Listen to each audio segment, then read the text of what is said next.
Hello good morning students.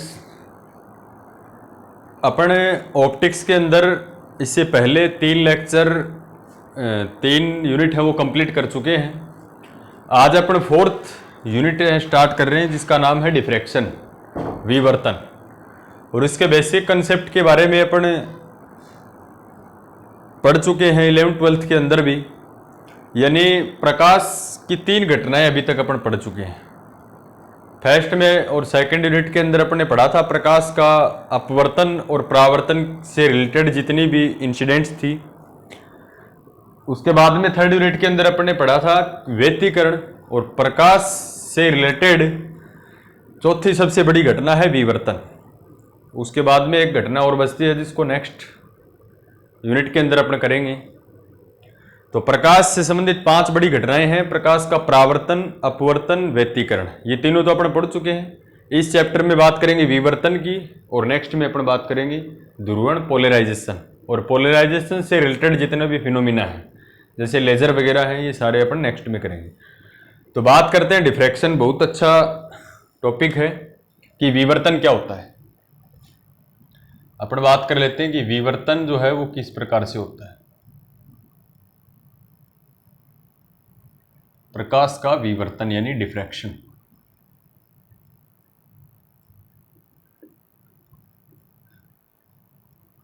और पिछले lecture में अपन ने थर्ड यूनिट के न्यूमेरिकल्स किए थे जो एग्जाम में पूछे हुए थे। आई होप आपने किए होंगे, समझ में आए होंगे। फिर भी कोई प्रॉब्लम है तो आप डिस्कस कर सकते हो कि विवर्तन जो है ये क्या होता है। देखो, जनरली अपने को बेसिक कंसेप्ट, सभी इंसिडेंट्स जो हैं, सभी जो घटनाएं हैं प्रकाश से संबंधित, उनका अपने को ध्यान रखना चाहिए। प्रकाश का परावर्तन क्या होता है कि प्रकाश की किरणें किसी सतह से टकराकर उसी माध्यम में वापस लौट जाती है। प्रकाश का अपवर्तन में प्रकाश की किरणें एक माध्यम से दूसरे माध्यम में प्रवेश कर जाती है। व्यतिकरण में 2 या 2 से अधिक प्रकाश किरणें किसी बिंदु पर एक साथ अध्यारोपित होती है।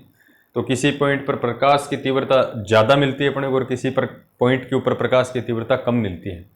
विवर्तन के अंदर क्या होता है कि अलग अलग वैज्ञानिकों ने अलग अलग मत दिए अपने को, और ये बताया कि प्रकाश किरण के सामने, कोई भी प्रकाश किरण है, इसके सामने आप कोई अवरोध लगा दो, अवरोध लगा दें तो वो क्या है, अपने पथ से विचलित हो जाती है। और ये अवरोध इस प्रकार का हो कि इस अवरोध के बीच में बिल्कुल छोटा सा छिद्र है। तो छोटा सा छिद्र है तो यह होता है कि प्रकाश की किरण इस अवरोध के किनारों से जब टकराती है तो मुड़ जाती है। अपन देखते हैं कि कोई छोटे से छिद्र के ऊपर अपन प्रकाश डालते हैं तो आगे जाके इस प्रकार से फैल जाती है। तो प्रकाश किरणों का फैलना या फिर अपन बोलें कि किसी अवरोधक के किनारों से मुड़ जाने की जो घटना है वो क्या कहलाती है, विवर्तन कहलाती है। और एक्सपेरिमेंट से प्रूव भी हुआ कि वास्तव में प्रकाश किरणों के मार्ग में यदि कोई अवरोधक लगा दिया जाए तो प्रकाश जो किरणें हैं वो अवरोधक के किनारों से मुड़ जाती हैं। और प्रकाश किरणों के मुड़ने की घटना को क्या नाम दिया गया, विवर्तन नाम दिया गया। तो विवर्तन किसे कहेंगे कि प्रकाश तरंगों का किसी अवरोधक के किनारों से मुड़ने की जो घटना है वो विवर्तन कहलाती है। तो इससे रिलेटेड ये तो अपन डेफिनेशन पढ़ चुके हैं छोटी क्लासेज में, लेकिन इसका बेसिक लेके चलेंगे। और विवर्तन से संबंधित कितनी घटनाएं हैं अपने पास वो कंप्लीट अपन इस ऑप्टिक्स के अंदर पढ़ेंगे। तो प्रकाश किरणों का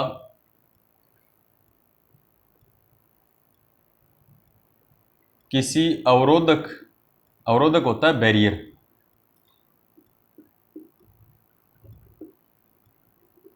प्रकाश किरणों का किसी अवरोधक के किनारों से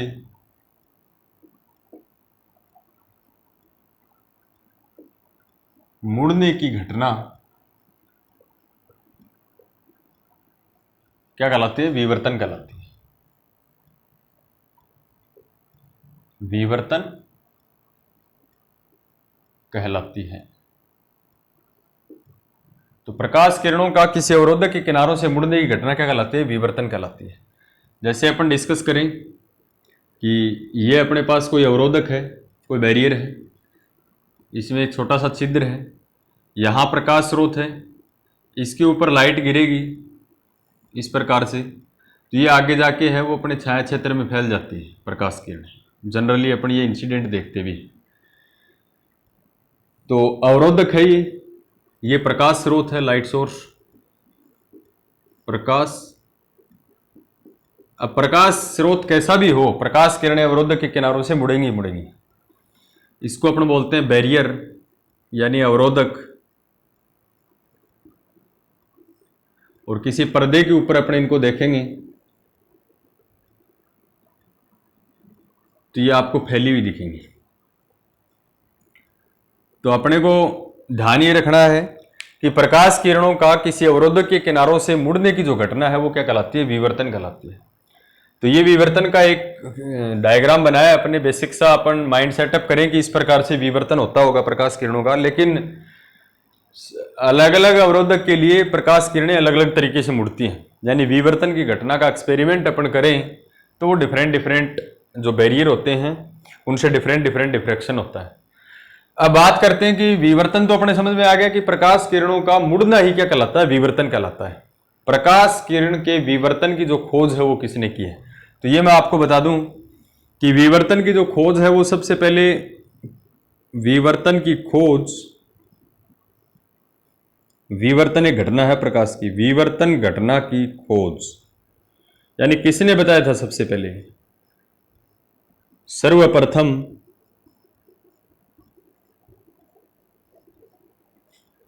सन 1665 में, 1665 में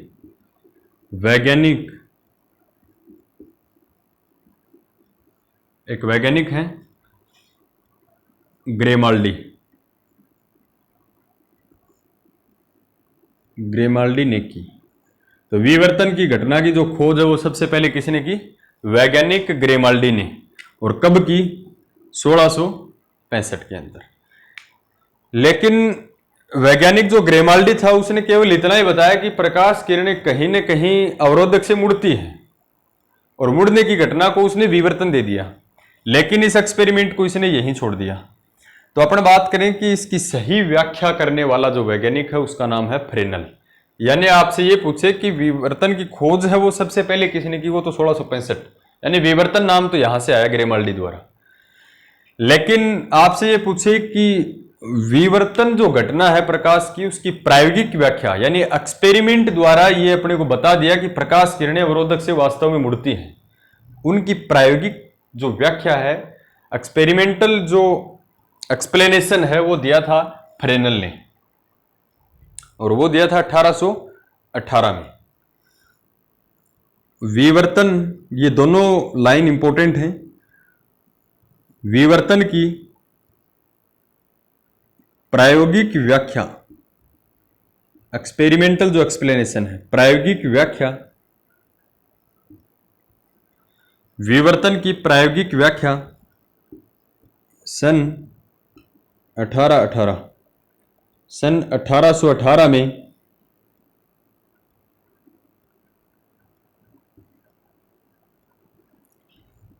फ्रेनेल द्वारा की गई। तो ये काफी इंपॉर्टेंट है। ग्रेमाल्डी तो इतने बता दिया कि प्रकाश किरणें कहीं ना कहीं से मुड़ती हैं, और इन्होंने चेक कर दिया कि वास्तव में प्रकाश किरणें मुड़ती हैं अपने एक्सपेरिमेंट द्वारा। तो विवर्तन की प्रायोगिक व्याख्या सन 1818 में फ्रेनल द्वारा की गई। अब इंपॉर्टेंट फैक्ट आता है कि फ्रेनल ने प्रकाश किरणों को किस प्रकार से माना है। प्रकाश की प्रकृति के बारे में बात करें अपन, तो प्रकाश की होती है द्वैत प्रकृति, dual nature of the light. एक होती है प्रकाश कणों के रूप में भी चलता है, प्रकाश तरंगों के रूप में भी, क्योंकि दे ब्रोगली सर ने इस चीज को प्रूफ कर दिया था कि प्रत्येक गतिशील कण के साथ क्या रहती है, तरंग रहती है। और इससे पहले क्लासिकल मैकेनिक्स अपनी ये कहती है कि तरंग के साथ में कण है, तो कहीं ना कहीं पार्टिकल और वेव का रिलेशन है। तो इसका मीनिंग ये हुआ कि फ्रेनल ने जो विवर्तन की घटना की खोज की है, उसका एक्सपेरिमेंट जो किया, तो जो प्रकाश की प्रकृति के बारे में अलग अलग सिद्धांत आए थे, जैसे अपन बात करें कि न्यूटन का कणिकावाद सिद्धांत है, आइगेन का तरंगागर सिद्धांत है, और प्लांक का नियम है, मैक्सवेल का विद्युत चुंबकीय विकिरण नियम है। तो कोई साइंटिस्ट कहता है कि प्रकाश कणों के रूप में चलता है, कोई कहता है प्रकाश है वो तरंगों के रूप में चलता है। और एक्सपेरिमेंट से इस चीज की अपने को गारंटी होती है कि प्रकाश की द्वैत प्रकृति है, यानी प्रकाश कणों के रूप में भी चलता है और तरंगों के रूप में भी चलता है। तो यहां फ्रेनल ने जो अपना एक्सपेरिमेंट किया उसमें किस सिद्धांत की पालना की है, तो एक बार किसी कंपटीशन एग्जाम में पूछा गया था। तो ध्यान रखना है कि फ्रेनल ने जब विवर्तन की घटना का प्रायोगिक व्याख्या की तो उसमें हाइगेन का तरंगाग्र सिद्धांत का उपयोग किया। यानी इसमें जो आपतित प्रकाश स्रोत है, आपतित प्रकाश किरणें हैं, वो तरंगाग्र के रूप में है। और तरंगाग्र आई होप आपने पढ़ा होगा, वेव फ्रंट जो है। और तरंगाग्र 3 प्रकार के होते हैं, मैं आपको बता दूं। और तरंगाग्र 3 प्रकार के, समतल तरंगाग्र, गोलीय तरंगाग्र और बेलनाकार तरंगाग्र। इसके बारे में अपना अलग से डिस्कस करेंगे। तो एक बार मैं आपको बता देता हूं कि फ्रेनल ने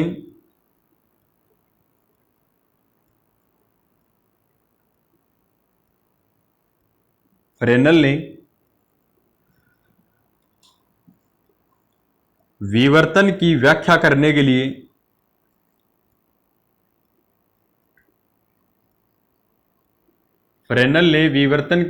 करने के लिए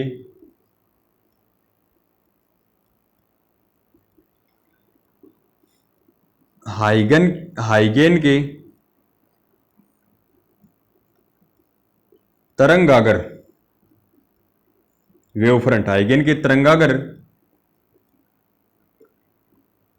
सिद्धांत का उपयोग किया।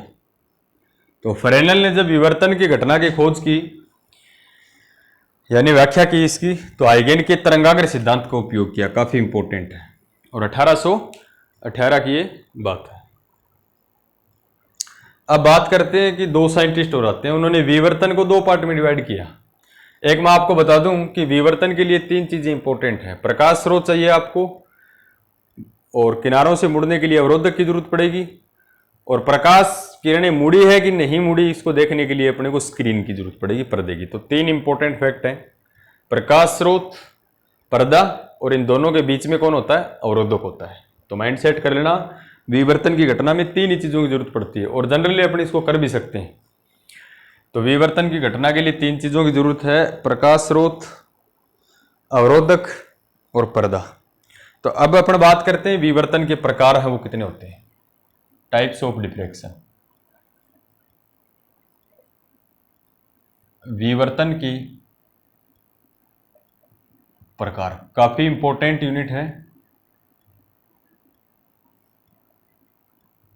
Types of diffraction.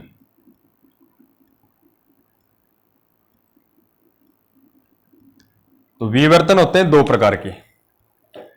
डिफ्रैक्शन के जो टाइप होते हैं वो 2 टाइप के होते हैं। तो विवर्तन होते हैं 2 प्रकार की, और पहला विवर्तन है, एक तो होता है फ्रेनल विवर्तन और एक होता है फ्रॉनहोफर विवर्तन। फर्स्ट जो है वो है फ्रेनल ने जो प्रयोग किया था,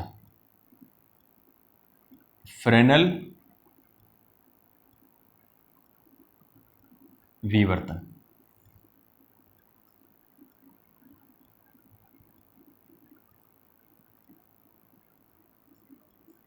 फ्रेनल डिफ्रैक्शन। फ्रेनल विवर्तन क्या होता है? देखो, फ्रेनल क्या करता है कि प्रकाश स्रोत और जो पर्दा है और इनके बीच में अवरोधक है, यानी प्रकाश स्रोत की अवरोधक से दूरी और पर्दे की भी अवरोधक से दूरी वो सीमित लेता है। जब अवरोधक है वो प्रकाश स्रोत और पर्दे दोनों से सीमित दूरी पर हो, ऐसी दूरी जिसको अपन मेजर कर सकते हैं, माप सकते हैं, नहीं थोड़ी बहुत ही कम दूरी पर स्थित हो, तब जो विवर्तन की घटना होगी उसको बोलेंगे फ्रेनल विवर्तन। एक आएगा फ्रॉनहोफर विवर्तन, उसमें दूरी है वो डिफरेंट होगी। तो ये ध्यान रखना आपको, क्या लिखें इसमें डेफिनेशन में, रटना नहीं है। जब प्रकाश स्रोत तथा पर्दा दोनों अवरोधक से विवर्तन की घटना उत्पन्न करने वाला जो अवरोधक है ना, प्रकाश किरणों को यही मोड़ता है। तो जब प्रकाश स्रोत एवं पर्दा दोनों अवरोधक से सीमित दूरी पर स्थित हों, जब प्रकाश स्रोत तथा पर्दा दोनों अवरोधक से सीमित दूरी पर स्थित हों, तब विवर्तन कौन सा विवर्तन कहलाएगा? फ्रेनल विवर्तन कहलाता है। डायग्राम की जरूरत पड़ेगी, तो इसमें आपको अवरोधक और जो पर्दा है उसकी दूरियां हैं वो फिक्स रखनी है।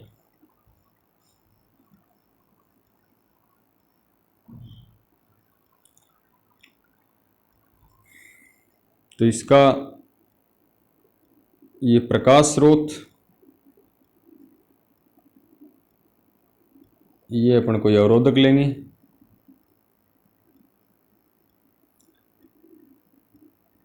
और यहां पर स्क्रीन है जिस पर विवर्तन की घटना अपने को देखनी है। प्रकाश किरणें अवरोधक के ऊपर गिरेंगी और इस प्रकार से मुड़ जाएंगी। तो यहां विवर्तन हो गया, प्रकाश किरणों का मुड़ना है, वही क्या कहलाता है? विवर्तन कहलाता है। तो ये प्रकाश स्रोत S, ये है अवरोधक और ये है पर्दा। तो इसमें क्या होता है कि प्रकाश स्रोत से अवरोधक की दूरी है वो क्या होगी?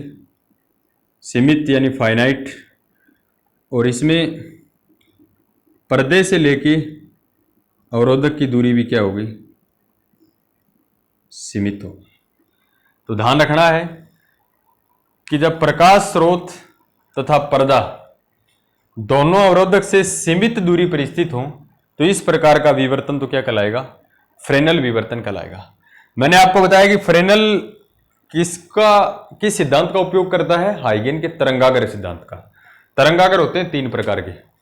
देखो, एक तो होता है गोलीय तरंगाग्र इस प्रकार से, एक होता है बेलनाकार तरंगाग्र जो इस प्रकार से सिलेंड्रिकल, एक होता है समतल तरंगाग्र जो इस प्रकार से लाइनों के रूप में होता है। मैंने आपको एक बार बता देता हूं, मैं नॉर्मली आपको पता भी होगा कि सीमित दूरी पर जो तरंगाग्र होते हैं ना, कम दूरी के ऊपर, वो या तो गोलीय होते हैं या कैसे होते हैं? बेलनाकार। सीमित दूरी पर स्थित तरंगाग्र कैसे होते हैं? हाइगेन का तरंगाग्र सिद्धांत जो 12th में पढ़ा आपने, सीमित दूरी पर जो तरंगाग्र होते हैं वो गोलीय होते हैं या बेलनाकार होते हैं, और अनंत दूरी पर जो स्थित होते हैं वो समतल बनते हैं। तो इन तरंगाग्रों के बारे में आपको थोड़ा सा ध्यान रखना है। अब मैं आपसे ये कहूं कि फ्रेनल ने अपने विवर्तन के अंदर हाइगेन के तरंगाग्र सिद्धांत का उपयोग किया, यानी प्रकाश किरणों को ऐसे माना कि तरंगाग्र के रूप में चलता है। तो यहां पर जो तरंगाग्र है वो किस प्रकार का लेोगे? तरंगाग्र 3 प्रकार के हैं, गोलीय, बेलनाकार और समतल। सीमित दूरी पर स्थित तरंगाग्र कैसे होंगे? गोलीय होंगे या फिर कैसे होंगे? बेलनाकार होंगे। तो इस प्रकार से तरंगाग्र है वो चलेगा। इसमें ध्यान रखना, ये वेव फ्रंट है W डैश तरंगाग्र, जिसको इंग्लिश में वेव फ्रंट बोलते हैं। अब अपने से ये पूछे कि फ्रेनल विवर्तन में तरंगाग्र किस प्रकार के होते हैं? तो या तो गोलीय होते हैं या बेलनाकार, क्योंकि अपने को पता है सीमित दूरी पर बनने वाले तरंगाग्र या तो गोलीय होते हैं या बेलनाकार होते हैं। इस विवर्तन में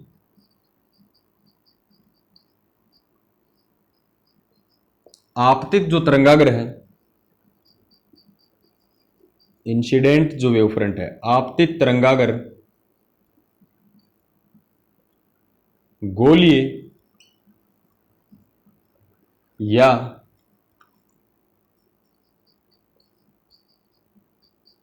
बेलनाकार, स्फेरिकल और सिलेंड्रिकल होते हैं।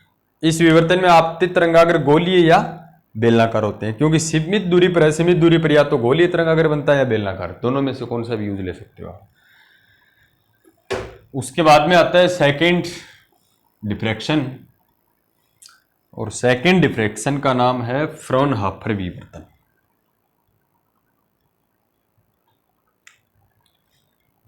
सेकेंड डिफ्रैक्शन क्या है? फ्रॉनहोफर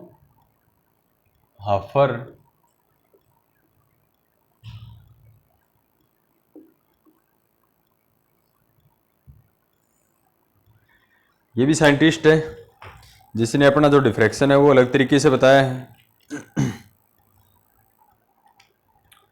फ्रॉनहोफर विवर्तन में क्या होता है? फ्रॉनहोफर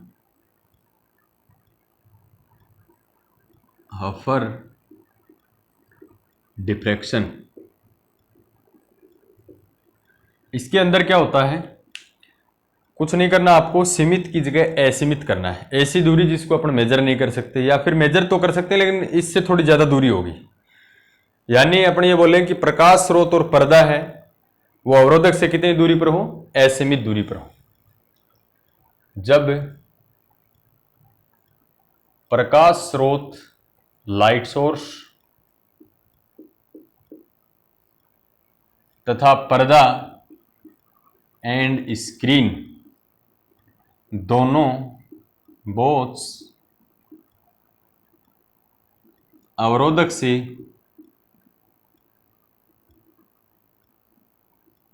फ्रॉम बैरियर, अवरोधक से असीमित दूरी पर स्थित हो,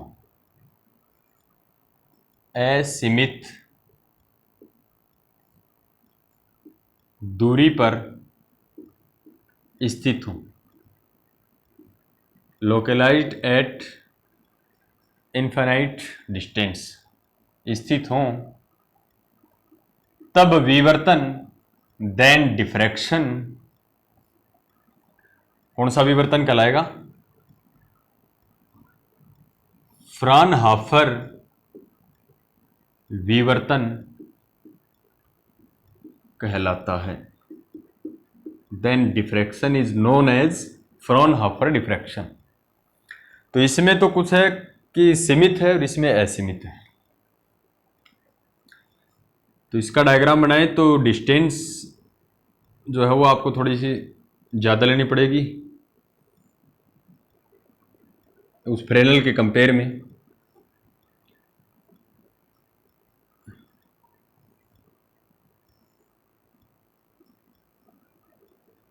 यहां विवर्तन होगा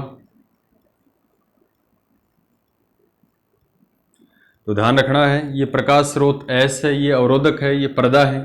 तो इसमें प्रकाश स्रोत से अवरोधक कितनी दूरी पर होगा और अवरोधक से ये पर्दा कितनी दूरी पर होगा? तो ये होगी असीमित दूरियां। तो ये दूरी भी असीमित है, इनफाइनाइट, और ये दूरी भी क्या है? असीमित है। अब देखो, असीमित दूरी पर बनने वाले तरंगाग्र समतल होते हैं भाई। तो फ्रॉनहोफर विवर्तन में जो आपतित तरंगाग्र होगा वो किस प्रकार से होगा? समतल होगा। तो इसमें मैं लिख देता हूं, इस विवर्तन में, ये काफी इंपॉर्टेंट है, उस ध्यान रखना, फ्रेनल के अंदर या तो गोलीय होते हैं बेलनाकार, ये विवर्तन असीमित दूरी पर होता है। तो ये इस विवर्तन में आपतित तरंगाग्र in this diffraction incident wave front, आपतित तरंगाग्र समतल होते हैं, समतल होते हैं। तो इसमें आपतित तरंगाग्र है वो समतल है। क्यों होते हैं? क्योंकि असीमित दूरी पर बनने वाले तरंगाग्र समतल होते हैं। तो विवर्तन क्या है? प्रकाश किरणों के मुड़ने की घटना। और विवर्तन होते हैं दो प्रकार के। विवर्तन की खोज किसने की? सबसे पहले 1665 में वैज्ञानिक ग्रेमाल्डी ने, लेकिन उसका सबसे पहला जो एक्सपेरिमेंट था वो 1818 के अंदर किसने किया था? वो किया था फ्रेनल ने। विवर्तन होते हैं दो प्रकार के, एक तो फ्रेनल विवर्तन, जब प्रकाश स्रोत और पर्दा दोनों है वो अवरोधक से सीमित दूरी पर स्थित हो। इसमें तरंगाग्र या तो गोलीय होंगे या बेलनाकार होंगे। फ्रॉनहोफर विवर्तन में जब प्रकाश स्रोत और पर्दा दोनों असीमित दूरी पर स्थित हो, और इसमें बनने वाले तरंगाग्र कैसे होंगे? समतल होंगे। नेक्स्ट में अपन इससे रिलेटेड और टॉपिक्स करेंगे, जो भी प्रॉब्लम्स है वो आप डिस्कस कर सकते हो।